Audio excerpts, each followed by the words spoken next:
ಎಲ್ಲರಿಗೂ ನಮಸ್ಕಾರಗಳು. ಲಾನಾ ಶಾಸ್ತ್ರಿಯವರ ಧರೆಗಿಳಿದ ದಿವ್ಯ ತೇಜ ಕಾದಂಬರಿಯನ್ನು ಮುಂದುವರಿಸೋಣ. ಶ್ರೀ ಬಲಿಗ್ರಾಮದಲ್ಲಿ ಇದ್ದಂತಹ ಪ್ರಭಾಕರ ಭಟ್ಟ ದಿವಾಕರನನ್ನ ಎಲ್ಲರೂ ದಡ್ಡ ಅಂತ ಭಾವಿಸ್ತಿರ್ತಾರೆ. ಆದರೆ ಶಂಕರರಿಗೆ ಅವರ ಅದ್ವೈತ ಸ್ಥಿತಿ ಅರ್ಥ ಆಗುತ್ತೆ. ಆ ಹುಡುಗನನ್ನು ಹತ್ರ ಕರೆದು ಆತನ ತಂದೆ ತಾಯಿಯರಿಗೆ ಈತ ತುಂಬ ಜ್ಞಾನ ಸಂಪನ್ನನಾಗಿರುವಂತಹ ಮಗ, ಈತನನ್ನು ನಮಗೆ ಕೊಡಿ ಅಂತ ಹೇಳ್ತಾರೆ. ಆನಂತರ ಆ ಹುಡುಗನಿಗೆ ಸನ್ಯಾಸ ದೀಕ್ಷೆಯನ್ನು ಕೊಟ್ಟು ಹಸ್ತಾಮಲಕಾಚಾರ್ಯ ಅಂತ ಕೂಡ ಹೆಸರಿಡ್ತಾರೆ. ಅಲ್ಲಿಂದ ಮುಂದೆ ಋಷ್ಯಶೃಂಗಗಿರಿಗೆ ಬರ್ತಾರೆ. ಹಿಂದೊಮ್ಮೆ ಇವರು ಅಲ್ಲಿಗೆ ಬಂದು ಹೋಗಿದ್ದಾಗ ಭೇಟಿಯಾಗಿದ್ದಂತಹ ಗಿರಿ ಅನ್ನುವಂತಹ ಹುಡುಗನಿಗೂ ಕೂಡ ಸನ್ಯಾಸ ದೀಕ್ಷೆಯನ್ನು ಕೊಟ್ಟು ತೋಟಕಾಚಾರ್ಯ ಅನ್ನೋ ಒಂದು ನಾಮಕರಣವನ್ನು ಮಾಡ್ತಾರೆ. ಕತೆ ಇಲ್ಲಿಗೆ ನಿಂತಿತ್ತು. ಮುಂದಕ್ಕೆ ಹೋಗೋಣ. ಒಂದು ದಿನ ಆಚಾರ್ಯರ ಪ್ರವಚನ ಸಾಗ್ತಾ ಇತ್ತು. 4-5 ಜನ ಬ್ರಾಹ್ಮಣರು, ಬಹುಶಃ ಆ ಸೀಮೆಗೆ ಹೊಸಬರ ಹಾಗೆ ಕಂಡವರು ಬರ್ತಾರೆ. ಬಂದು ಶಂಕರಾಚಾರ್ಯರಿಗೆ ಅಭಿವಾದನೆ ಮಾಡಿ ಕೂತ್ಕೊತಾರೆ. ಅವರನ್ನು ನೋಡಿದ ಶಂಕರರಿಗೆ ಇವರು ಕೇರಳದಿಂದ ಬಂದ ಯಾತ್ರಿಕರು ಅಂತ ತಕ್ಷಣವೇ ಗೊತ್ತಾಗುತ್ತೆ. ಪ್ರವಚನ ಮುಗಿದ ನಂತರ ಅವರು ಗುರುಗಳ ಸಮೀಪಕ್ಕೆ ಬರ್ತಾರೆ. ಇವರು ಅವರನ್ನು ವಿಚಾರಿಸ್ಕೊತಾರೆ. ಅವರು ಕೇರಳದವರೇ ಆಗಿದ್ದು ತೀರ್ಥಯಾತ್ರೆಗೆ ಹೊರಟವರು ಅಂತಲೂ, ಶೃಂಗಗಿರಿಯಲ್ಲಿ ಯಾರೋ ದೊಡ್ಡ ಸನ್ಯಾಸಿ ಬಂದಿದ್ದಾರೆ ಅಂತ ತಿಳ್ಕೊಂಡು ಅವರನ್ನು ಕಾಣಲಿಕ್ಕೋಸ್ಕರ ಘಟ್ಟ ಹತ್ತಿ ಬಂದಿದ್ವಿ ಅಂತ ಕೂಡ ಅವರು ಹೇಳ್ತಾರೆ. ಸದಾಶಿವ ಮತ್ತು ಪರಮೇಶ್ವರರು ಅವರನ್ನು ವಿಶ್ವಾಸದಿಂದ ಮಾತಾಡಿಸಿ ಈ ಸನ್ಯಾಸಿ ಬೇರೆ ಯಾರೂ ಅಲ್ಲ, ಹಿಂದೆ ಕಾಲಟಿಯಿಂದ ಹೊರಟಿದ್ದಂತಹ ಬಾಲಗುರು ಶಂಕರರು ಅಂತ ವಿವರಿಸ್ತಾರೆ. ಆ ಯಾತ್ರಿಕರಿಗೆ ಪರಮಾಶ್ಚರ್ಯ ಆಗತ್ತೆ. ಸುಮಾರು 18 ವರ್ಷಗಳ ಹಿಂದೆ ಕಾಲಟಿಯ ಶಿವಗುರುವಿನ ಮಗು ಪುಟ್ಟ ಬಾಲಕನಾಗಿದ್ದ. ಆವಾಗ ಜ್ಞಾನಾರ್ಜನೆಗೆ ಅಂತ ಮನೆ ಬಿಟ್ಟು ಹೊರಟಿದ್ದ. ಇದೆಲ್ಲ ಅವ್ರಿಗೆ ತಿಳಿದಿರುತ್ತೆ. ಈಗ ಆ ಶಂಕರನೇ ಈ ಶ್ರೀ ಶಂಕರಾಚಾರ್ಯರಾಗಿ ತಮ್ಮ ಮುಂದೆ ಕೂತು ವೇದಾಂತ ಪ್ರವಚನ ಮಾಡ್ತಾ ಇರೋದನ್ನು ನೋಡ್ತಾರೆ. ತುಂಬ ಸಂತೋಷ ಆಗುತ್ತೆ. ಸಂಭ್ರಮದಿಂದ ಮತ್ತೆ ಮತ್ತೆ ಶಂಕರರಿಗೆ ಅಭಿವಾದನೆ ಮಾಡ್ತಾರೆ. ಸ್ವಾಮಿ, ನಮ್ಮ ಸೀಮೆಯಲ್ಲಿ ವೇದ ಪ್ರಣೀತವಾಗಿರೋ ಕರ್ಮತ್ಯಾಗ ಮಾಡಿರೋ ಯತಿಗಳ ವಿಚಾರದಲ್ಲಿ ಅಷ್ಟೊಂದು ಗೌರವ ಇಲ್ಲ. ನೀವು ಒಮ್ಮೆ ಅಲ್ಲಿಗೂ ದಯಮಾಡಿಸ್ಬೇಕು. ನಮ್ಮ ಪಂಡಿತ ವಿದ್ವಾಂಸರ ಸಂಶಯ ಅನುಮಾನಗಳನ್ನು ಪರಿಹರಿಸಬೇಕು ಅಂತ ಕೋರ್ಕೊಳ್ತಾರೆ. ಶಂಕರರು ಅಸ್ತು ಅಂತ ಹೇಳ್ತಾರೆ. ಇಡೀ ಭಾರತವೇನೆ ನಮ್ಮ ಆಡುಂಬೋಲವಾಗಿದೆ. ನಾವು ಕೇರಳಕ್ಕೂ ಬರ್ತೀವಿ. ಅಲ್ಲಿ ನಮ್ಮ ಕಾಲಟಿಯಲ್ಲಿ ನಮ್ಮ ಪೂರ್ವಾಶ್ರಮದ ಮಾತೃಶ್ರೀಯವರು ಇದ್ದಾರೆ. ಅವರ ದರ್ಶನವನ್ನು ಮಾಡಬೇಕು ಅಂತ ಹೇಳ್ತಾರೆ. ಕೇರಳದ ಯಾತ್ರಿಗಳು 1-2 ದಿನ ಇದ್ದುಬಿಟ್ಟು ಹೊರಟು ಹೋಗ್ತಾರೆ. ಆದರೆ ಶಂಕರರಿಗೆ ಅವರು ಬಂದು ಹೋದಾಗಿಂದ ತಾಯಿಯನ್ನು ಹೋಗಿ ನೋಡಿ ಬರಬೇಕು ಅನ್ನೋ ಒಂದು ಅಪೇಕ್ಷೆ ಮೂಡಿ ಅದು ಬಲವಾಗ್ತಾ ಹೋಗುತ್ತೆ. ಅವರು ಕೈಗೊಂಡಿದ್ದಂತಹ ಗ್ರಂಥ ರಚನಾ ಕಾರ್ಯ ಪೂರ್ಣ ಆಗೋವರೆಗೂ ಅವರು ಶೃಂಗೇರಿಯನ್ನು ಬಿಡೋ ಹಾಗಿರೋದಿಲ್ಲ. ಆದ್ದರಿಂದಲೇ ಸದಾಶಿವ ಮತ್ತು ಪರಮೇಶ್ವರರನ್ನ ಕರೀತಾರೆ. ನಿಮ್ಮಲ್ಲಿ ಯಾರಾದರೂ ಒಬ್ಬರು ಕಾಲಟಿಗೆ ಹೋಗಿ ನಮ್ಮ ಮಾತೃಶ್ರೀಯವರನ್ನು ನೋಡಿಕೊಂಡು ಬರಬಲ್ಲಿರ? ಈಗೀಗ ನನಗೆ ಅಮ್ಮನ ಬಗ್ಗೆ ಯಾಕೋ ತುಂಬ ಯೋಚನೆ ಆಗಿದೆ ಅಂತ ಹೇಳ್ತಾರೆ.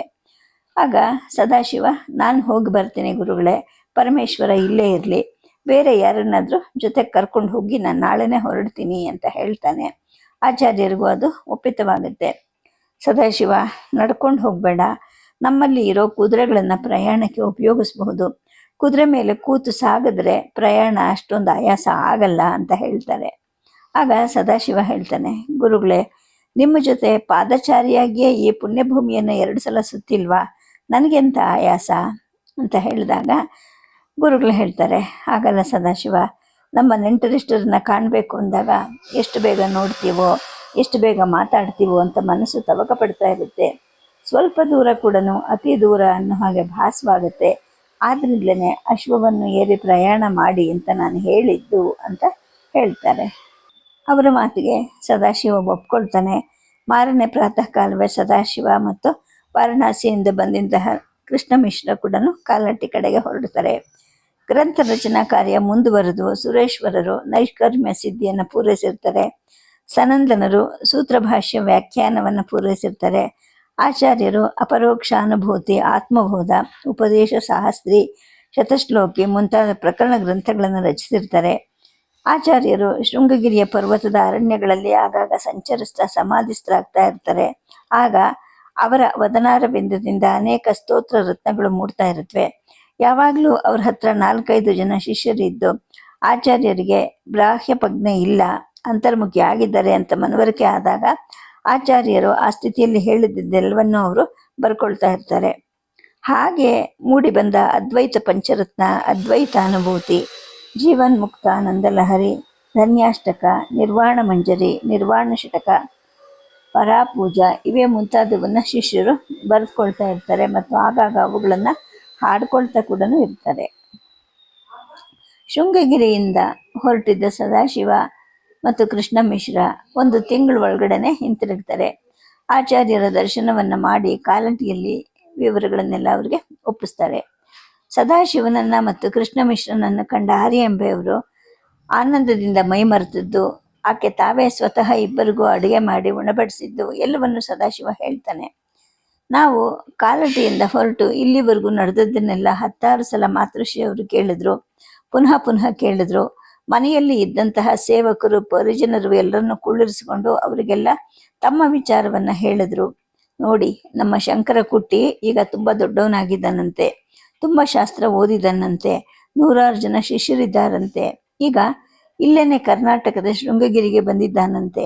ನನ್ನ ಯೋಗಕ್ಷೇಮ ನೋಡ್ಕೊಂಡು ಬರೋಕ್ಕೆ ಈ ವತ್ಸರನ್ನ ಕಳಿಸಿದ್ದಾನೆ. ಅವನಿಗೆ ಅಮ್ಮ ಅಂದರೆ ಎಷ್ಟು ಪ್ರೀತಿ ಅಂತ ಅವ್ರಿಗೆಲ್ಲ ಹೇಳಿದ್ರು ಅಂತ ಹೇಳ್ತಾರೆ. ಅವರ ಬಾಯಲ್ಲಿ ಸದಾ ನಿಮ್ಮ ಸ್ಮರಣೆನೆ. ಈಗೋ ನಿಮಗಾಗಿ ಈ ಅವಲಕ್ಕಿ ಬೆಲ್ಲವನ್ನು ಕಳಿಸಿದ್ದಾರೆ ಅಂತ ಹೇಳಿ ಸದಾಶಿವ ಅಡಕೆ ಹಾಳೆಯಲ್ಲಿ ಕಟ್ಟಿದಂತಹ ಪೊಟ್ಟಣವನ್ನು ಕೊಡ್ತಾನೆ. ಆಚಾರ್ಯರು ಆ ಪೊಟ್ಟಣವನ್ನು ಪುಟ್ಟ ಮಗುವಿನ ಹಾಗೆ ಬಿಚ್ಚಿ ಹಿಡಿದು ಅವಲಕ್ಕಿಯನ್ನು ಮತ್ತು ಚೂರು ಬೆಲ್ಲವನ್ನು ಬಾಯಿಗೆ ಹಾಕ್ಕೊತಾರೆ. ಆಹಾ, ಮಾತೃಹಸ್ತದ ಈ ಭಿಕ್ಷೆ ಎಷ್ಟು ರುಚಿಯಾಗಿದೆ, ಮಾತೃಹಸ್ತೇನ ಭೋಜನಂ, ಅದು ಅಮೃತ ಸದೃಶ ಅಲ್ವಾ ಅಂತಾರೆ. ಈ ದಿವ್ಯ ದೃಶ್ಯವನ್ನು ನೋಡಿದ ಸುರೇಶ್ವರಾದಿ ಯತಿಗಳು ಆನಂದ ಬಾಷ್ಪ ಸುರಿಸ್ತಾರೆ. ಪರಮೇಶ್ವರಾದಿ ಬ್ರಹ್ಮಚಾರಿಗಳು, ಆಚಾರ್ಯ ದೇವರೇ, ನಮಗೂ ಸ್ವಲ್ಪ ಪ್ರಸಾದವನ್ನು ಅನುಗ್ರಹಿಸಬೇಕು ಅಂತ ಕೋರ್ಕೊಳ್ತಾರೆ. ಆ ದಿನವೆಲ್ಲ ಶೃಂಗಗಿರಿಯ ಶಂಕರಧಾಮದಲ್ಲಿ ಆರ್ಯಾಂಬೆಯ ಗುಣಗಾನ ಮತ್ತು ಅವಲಕ್ಕಿ ಬೆಲ್ಲಗಳ ಸವಿಯ ವರ್ಣನೆ ನಡೀತಾ ಇರುತ್ತೆ. ಈ ಸದಾಶಿವ ಕಾಲಟಿಯಿಂದ ಹಿಂತಿರುಗಿ ಬಂದು 1-2 ತಿಂಗಳಾಗಿರುತ್ತೆ. ಆಚಾರ್ಯರು ತಾವು ಕೂಡ ಕಾಲಟಿಗೆ ಹೋಗಿ ಬರೋ ನಿರ್ಧಾರವನ್ನು ಕೈಗೊಳ್ತಾರೆ. ಶಿಷ್ಯರಲ್ಲಿ ತಮ್ಮ ಅಪೇಕ್ಷೆಯನ್ನು ಪ್ರಕಟಿಸ್ತಾರೆ. ಸನಂದನರು ತಾವೂ ಸಹ ತಮ್ಮ ತಾಯಿಯ ದರ್ಶನಕ್ಕಾಗಿ ದ್ರಾವಿಡ ದೇಶಕ್ಕೆ ಹೋಗಿ ಬರೋಕ್ಕೆ ಅಪ್ಪಣೆ ಕೇಳ್ತಾರೆ. ಆಚಾರ್ಯರು ಈ ಕೋರಿಕೆಗೆ ಮೊದಲು ಒಪ್ಪಿಗೆ ಕೊಡೋದಿಲ್ಲ. ಆನಂತರ ಶಿಷ್ಯ ಪದೇ ಪದೇ ಗೋಗರದಾಗ ಹೋಗಿ ಬಾ, ಆದರೆ ನಿನ್ನ ಯೋಗಕ್ಷೇಮದ ವಿಚಾರದಲ್ಲಿ ಎಚ್ಚರಿಕೆಯಿಂದ ಇರು ಅಂತ ಹೇಳ್ತಾರೆ. ಶೃಂಗಗಿರಿಯಲ್ಲಿ ಸುರೇಶ್ವರರು, ಹಸ್ತಾಮಲಕರು, ತೋಟಕರು, ಇತರ ಯತಿಗಳು ಇರ್ತಾರೆ. ಅಧ್ಯಾಪನ, ಪ್ರವಚನ, ಗ್ರಂಥರಚನಾ ಕಾರ್ಯ ಮಾಡ್ತಾ ಇರಬೇಕು. ಶಂಕರರು ಕಾಲಟಿಯ ಯಾತ್ರೆ ಮುಗಿಸಿ ಬಂದ ನಂತರ ಮುಂದಿನ ಕಾರ್ಯದ ನಿರ್ಧಾರ ಮಾಡಬೇಕು ಅಂತಲೂ ನಿರ್ಣಯ ಮಾಡಲಾಗತ್ತೆ. ಶಂಕರರ ಜೊತೆಗೆ ಸದಾಶಿವ, ಪರಮೇಶ್ವರ, ಕೃಷ್ಣ ಮಿಶ್ರರಲ್ಲದೆ ಮತ್ತಿಬ್ಬರು ಬ್ರಹ್ಮಚಾರಿಗಳು ಹೋಗಬೇಕು ಅಂತ ನಿರ್ಧಾರ ಮಾಡಿಕೊಳ್ತಾರೆ. ಹೊರಡಕ್ಕೆ ಮುಂಚೆ ಆಚಾರ್ಯರು ದೀರ್ಘ ತಪೋನಿರತರಾಗಿದ್ದಂತಹ ಉಭಯ ಭಾರತಿ ದೇವಿಯವರನ್ನು ಸಂದರ್ಶಿಸಿ, ತಾಯಿ, ನಾನು ಕಾಲಟಿಯಲ್ಲಿರೋ ಮಾತೃಶ್ರೀಯವರ ದರ್ಶನ ಮಾಡಿ ಹಿಂತಿರುಗ್ತೀನಿ ಅಂತ ಬಿನ್ನವಿಸ್ಕೊಳ್ತಾರೆ. ಆಕೆ ಸದಾ ಅಂತರ್ಮುಖರಾಗೇ ಇರ್ತಾ ಇದ್ದುದರಿಂದ ಆಕೆ ಏನು ಮಾತಾಡೋದಿಲ್ಲ. ಆಚಾರ್ಯರು ಮತ್ತು ಶಿಷ್ಯರಿಗೂ ಆಕೆಯ ಸೇವಕಿಯರಿಗೂ ಸೂಕ್ತವಾದ ಸೂಚನೆಗಳನ್ನು ಕೊಟ್ಟು ಆಚಾರ್ಯರು ಶೃಂಗಗಿರಿಯಿಂದ ಹೊರಡ್ತಾರೆ. ಈ ಕಡೆ ಕಾಲಟಿಯಲ್ಲಿ ಕೃಷ್ಣ ದೇವಾಲಯದಲ್ಲಿ ಪ್ರಾತಃ ಕಾಲದ ಪೂಜೆ ನಡೆದು ಮಂಗಳಾರತಿ ಆಗ್ತಾ ಇರುತ್ತೆ. ಶಂಖ ಜಾಗಟೆಗಳ ಧ್ವನಿ ಮೊಳಗ್ತಾ ಇರುತ್ತೆ. ವೇದಗಳ ಮಂತ್ರೋದ್ಘೋಷವಾಗ್ತಿರುತ್ತೆ. ಆ ಸಮಯಕ್ಕೆ ಸರಿಯಾಗಿ ಶಂಕರಾಚಾರ್ಯರು ದೇವಾಲಯವನ್ನು ಪ್ರವೇಶ ಮಾಡ್ತಾರೆ. ಈ ತರುಣ ಸನ್ಯಾಸಿ ಮತ್ತು ಆತನ ಹಿಂದೆ ಹಲವಾರು ಬ್ರಹ್ಮಚಾರಿಗಳು ಬಂದದ್ದನ್ನು ನೋಡಿ ಅಲ್ಲಿದ್ದಂತಹ ಭಕ್ತ ಸಂಕುಲ ತಾನಾಗೆ ದಾರಿ ಮಾಡಿಕೊಡುತ್ತೆ. ಶಂಕರರು ಗರ್ಭಗೃಹದ ಸಮೀಪಕ್ಕೆ ಬರ್ತಾರೆ. ಯತಿಗಳ ಸಂಪ್ರದಾಯದ ಹಾಗೆ ದಂಡವನ್ನು ಹಿಡಿದು ದೇವರಿಗೆ ನಮಸ್ಕರಿಸ್ತಾರೆ. ಉಳಿದ ಬ್ರಹ್ಮಚಾರಿಗಳು ನಮಸ್ಕರಿಸಿ ಶಂಕರರ ಹಿಂದೆ ಕೈ ಕಟ್ಟಿ ನಿಂತ್ಕೊತಾರೆ. ಅರ್ಚಕರು ಪುಷ್ಪ ಮತ್ತು ಗಂಧ ಪ್ರಸಾದವನ್ನು ತಂದು ಯತಿವರ್ಯರ ಮುಂದೆ ನಿಂತು ತಟ್ಟೆಯನ್ನು ಒಪ್ಪಿಸ್ತಾರೆ. ಶಂಕರರು ಗಂಧವನ್ನು, ಪುಷ್ಪವನ್ನು ಸ್ವೀಕರಿಸ್ತಾರೆ. ಅರ್ಚಕರಿಗೂ ಊರಿನ ಜನರಿಗೂ ಈ ತೇಜಸ್ವಿಯಾದ ಯತಿ ಯಾರಿರಬಹುದು ಅನ್ನೋ ಒಂದು ಕುತೂಹಲ ಇರುತ್ತೆ. ಒಬ್ಬಿಬ್ಬರು ವೃದ್ಧರಿಗೆ ಈ ಮುಖ ಎಲ್ಲೋ ನೋಡದ ಹಾಗಿದೆ, ಪರಿಚಯದ ಮುಖ ಅನಿಸುತ್ತೆ ಅನ್ನೋ ಒಂದು ಸಂದೇಹ ಇರುತ್ತೆ. ಪ್ರಧಾನ ಅರ್ಚಕರು ಶಂಕರರ ಸಮೀಪಕ್ಕೆ ಬರ್ತಾರೆ. ವಿನಯದಿಂದ ತಲೆಬಾಗಿ, ಸ್ವಾಮಿಗಳು ಎತ್ತಲಿಂದ ಬಂದದ್ದು ಅಂತ ಕೇಳ್ತಾರೆ. ಆಗ ಆಚಾರ್ಯರು ಹಸನ್ಮುಖದಿಂದ ನುಡಿತಾರೆ ಶೃಂಗಗಿರಿಯಿಂದ ಅಂತ. ಶೃಂಗಗಿರಿ ಅದೆಲ್ಲಿದೆ ಅಂತ ಕೇಳಿದಾಗ ಕರ್ನಾಟಕದಲ್ಲಿ ಸಹ್ಯಾದ್ರಿಯ ತಪ್ಪಲಲ್ಲಿ ತುಂಗಾ ತೀರದಲ್ಲಿ ಇರೋ ಋಷ್ಯಾಶ್ರಮ ಅದು ಅಂತ ಶಿಷ್ಯರು ಹೇಳ್ತಾರೆ.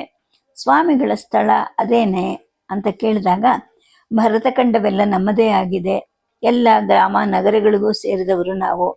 ಸನ್ಯಾಸಿಯಾದ ಮೇಲೆ ಆತನಿಗೆ ಭೂಲೋಕ ಎಲ್ಲವೂ ತನ್ನದೇ ಅಲ್ವಾ, ಆತ ವಿಶ್ವಕುಟುಂಬಿ ಅಲ್ವಾ, ಸರ್ವಬಂಧು ಅಲ್ವಾ ಅಂತ ಕೇಳ್ತಾರೆ. ಹಾಗಲ್ಲ, ತಮ್ಮ ಜನ್ಮಸ್ಥಳ, ಪೂರ್ವಾಶ್ರಮದ ನಾಮಧೇಯ ಇತ್ಯಾದಿಗಳ ಬಗ್ಗೆ ನಾನು ಕೇಳಿದ್ದು ಅಂತ ಅರ್ಚಕರು ಕೇಳ್ತಾರೆ. ಆಗ ಶಂಕರರು ಹೇಳ್ತಾರೆ, ಯತ್ಯಾಶ್ರಮವನ್ನು ಸ್ವೀಕರಿಸಿದ ನಂತರ ಪೂರ್ವಾಶ್ರಮದ ಹೆಸರು ಬಾಂಧವ್ಯ ಕಳೆದು ಹೋಗುತ್ತಲ್ವಾ, ಆತ್ಮಶ್ರಾದ್ದ ಮಾಡಿಕೊಂಡ ನಂತರ ಪೂರ್ವಾಶ್ರಮ ಕೊನೆಗೊಂಡ ಹಾಗೆ ಅಲ್ವಾ. ಆದರೂ ನೀವು ವೃದ್ಧರು, ನಿಮ್ಮ ಕೌತುಕಕ್ಕಾಗಿ ಕೇಳ್ತಾ ಇದ್ದೀನಿ. ನಾನು ಪೂರ್ವಾಶ್ರಮದಲ್ಲಿ ಇಲ್ಲೇ ಇದ್ದವನು, ಕಾಲಟಿಯಲ್ಲೇ ಹುಟ್ಟಿ ಬೆಳೆದವನು ಅಂತ ಹೇಳ್ತಾರೆ ಶಂಕರರು. ಕಾಲಟಿಯಲ್ಲಿ ಇದ್ದವರ? ಹಾಗಾದರೆ ನಮ್ಮ ಆಚಾರ್ಯ ಶಿವಗುರುಗಳ ಪುತ್ರ ಶ್ರೀ ಶಂಕರರ ಅಂತ ಕೇಳಿದಾಗ ಅಲ್ಲೇ ಇದ್ದ ಸದಾಶಿವ ಉತ್ತರ ಕೊಡ್ತಾನೆ, ಹೌದು, ಇವರೇನೆ ಶಂಕರಾಚಾರ್ಯರು ಅಂತ. ಈ ನುಡಿಯನ್ನು ಕೇಳಿದ ಕೂಡಲೇ ವೃದ್ಧರಾದಂತಹ ಕೃಷ್ಣನ ಅರ್ಚಕರು ಆಚಾರ್ಯರ ಪಾದಗಳಿಗೆ ಅಭಿವಾದನ ಮಾಡ್ತಾರೆ, ಧನ್ಯೋಸ್ಮಿ ಅಂತ ಹೇಳ್ತಾರೆ. ಎಲ್ಲರೂ ಕೂಡ ಆಚಾರ್ಯರಿಗೆ ನಮಸ್ಕಾರ ಮಾಡ್ತಾರೆ. ಸುಮಾರು 16-18 ವರ್ಷಗಳ ಹಿಂದೆ ಇಲ್ಲಿಂದ ಹೊರಟಂತಹ ಪುಟ್ಟ ಬಾಲಕ ಈಗ ಮಹಾಸನ್ಯಾಸಿಯಾಗಿ ಬಂದಿದ್ದೀರಾ. ಶ್ರೀ ಶಂಕರಾಚಾರ್ಯರು ಜಗದ್ಗುರುಗಳು, ಜ್ಞಾನಿಗಳು, ವೇದಾಂತ ಧರ್ಮ ಮತ್ತು ತತ್ವ ಪ್ರಸಾರಕರು ಅಂತ ನಾವು ಆಗಾಗ ಕೇಳ್ತಾ ಇದ್ವಿ. ಈ ದಿನ ಕೃಷ್ಣನ ದಯೆಯಿಂದ ಅವನ ಸನ್ನಿಧಿಯಲ್ಲಿಯೇ ನಿಮ್ಮ ದರ್ಶನ ಆಯಿತು, ನಾವು ಭಾಗ್ಯವಂತರು ಅಂತ ಅರ್ಚಕರು ಹೇಳಿ ಭೇರಿ ತಾಡನವನ್ನು ಮಾಡಿಸಿ ಶಂಖಧ್ವನಿಯನ್ನು ಮೊಳಗಿಸಿ ಊರಿಗೆಲ್ಲ ಈ ಶುಭ ವಾರ್ತೆಯನ್ನು ಪ್ರಸರಿಸಿ ಅಂತ ಹೇಳ್ತಾರೆ. ಇದ್ದಕ್ಕಿದ್ದ ಹಾಗೆ ಆದಂತಹ ಭೇರಿ ತಾಡನ, ಶಂಖ ಜಾಗಟೆಗಳ ಧ್ವನಿಯನ್ನು ಕೇಳಿದ ಜನರು ಅಂತಹ ವಿಶೇಷ ಏನು ಅಂತ ತಮ್ಮ ತಮ್ಮ ಮನೆಗಳಿಂದ ಹೊರಗೆ ಬರ್ತಾರೆ.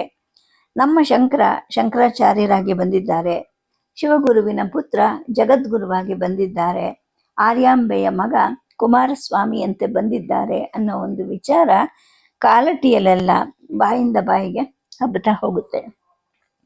ಶಂಕರಾಚಾರ್ಯರು ಮತ್ತು ಅವರ ಶಿಷ್ಯರು ಕೃಷ್ಣನ ಆಲಯದಿಂದ ಆರ್ಯಾಂಬೆಯ ಗೃಹದ ಕಡೆ ನಿಧಾನವಾಗಿ ಹೊರಟಾಗ ಊರಿನ ಜನವೆಲ್ಲ ಈ ದಿವ್ಯ ದೃಶ್ಯವನ್ನು ನೋಡಲಿಕ್ಕೆ ಅಂತ ಬರ್ತಾರೆ. ಹಲವಾರು ಜಯಕಾರ ಮಾಡುತ್ತಾ ಅವರ ಜೊತೆಗೇನೆ ಶಿವಗುರುಗಳ ಮನೆಯವರೆಗೂ ಜನ ಬರ್ತಾರೆ.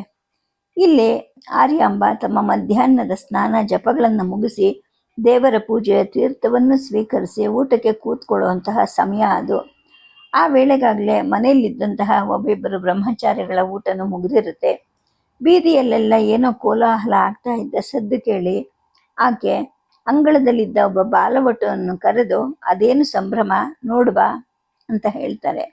ಆ ಬಾಲಕ ಹೊರಗಡೆ ಓಡಿ ಹೋಗಿ ನೋಡ್ತಾನೆ.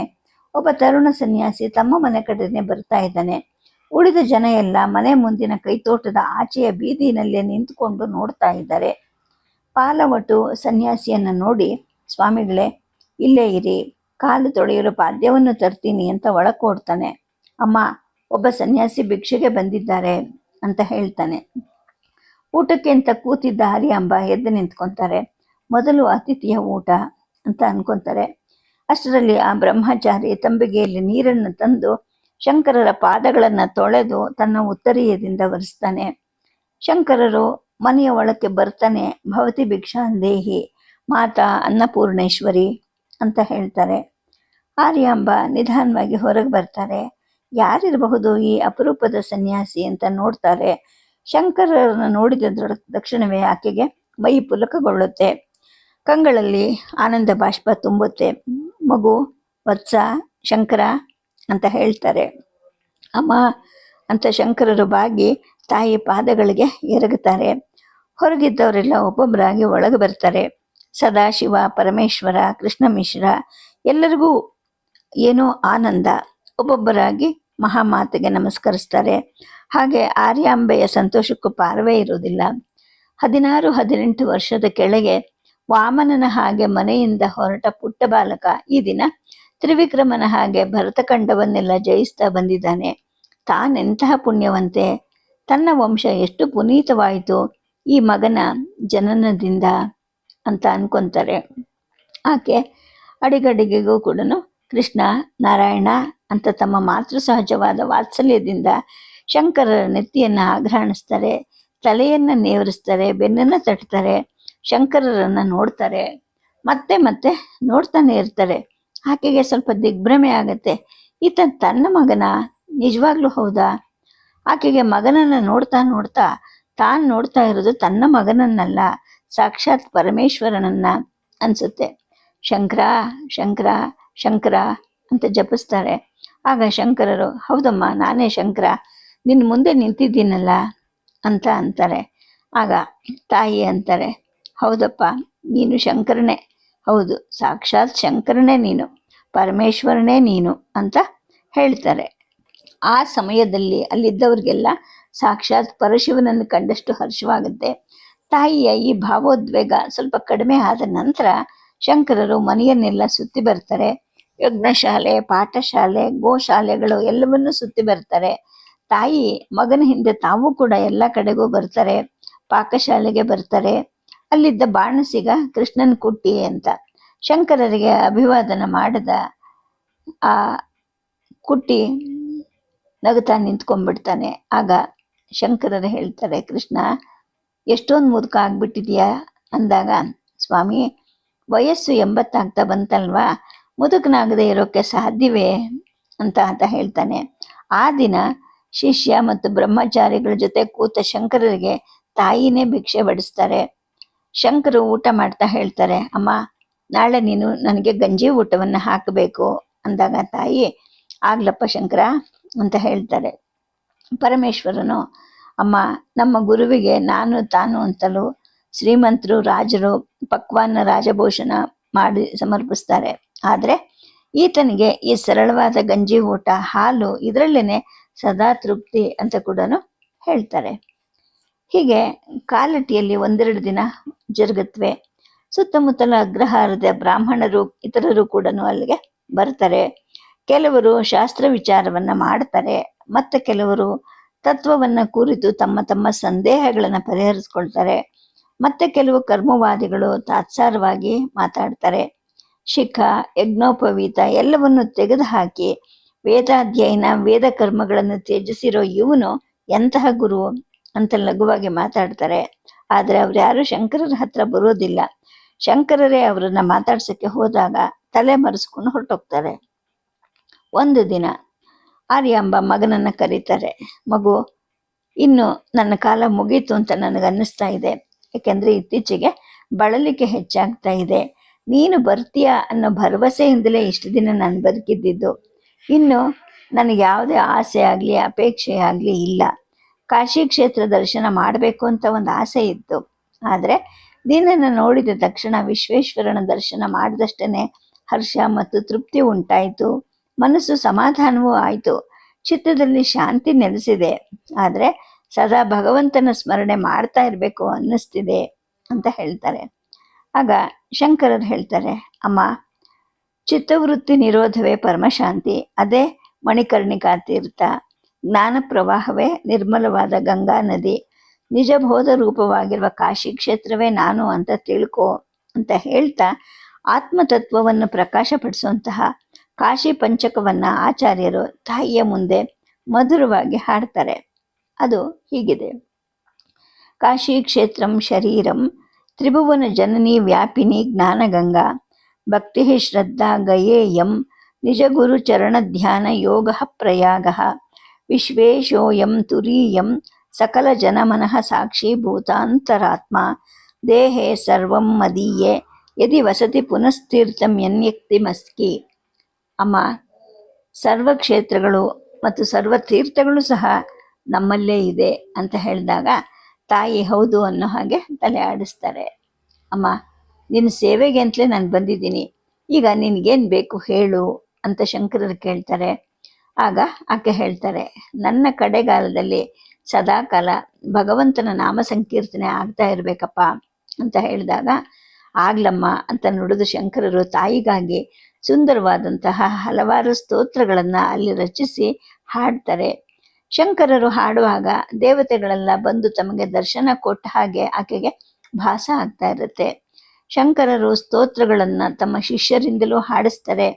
ಸದಾ ಭಗವದ್ಗೀತೆಯ ಮತ್ತು ವಿಷ್ಣು ಸಹಸ್ರನಾಮ ಪಾರಾಯಣದ ನುಡಿತಾ ಇರೋ ಹಾಗೆ ಅಲ್ಲಿ ವ್ಯವಸ್ಥೆಯನ್ನು ಕೂಡ ಮಾಡ್ತಾರೆ.